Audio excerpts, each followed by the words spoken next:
Martedì 10 maggio, Sant'Antonino, è il 130° giorno dall'inizio dell'anno, ne mancano 235 al termine. Il sole sorge alle 5:46, tramonta alle 20:28. La luna sorge alle 13:42, tramonta alle 3:22.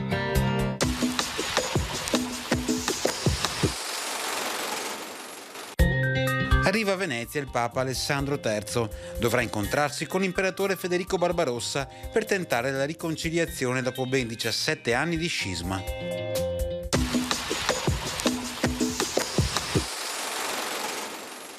Le previsioni per domani: cielo da poco a parzialmente nuvoloso, con spazi di sereno seguiti da alcuni addensamenti, specie su zone montane e parti di quelle pedemontane, ove sarà possibile qualche locale piovasco o breve rovescio. Eventualmente nevoso solo sulle cime più alte delle Dolomiti. Per le temperature prevarrà un moderato aumento, salvo qualche lieve controtendenza sulle zone costiere.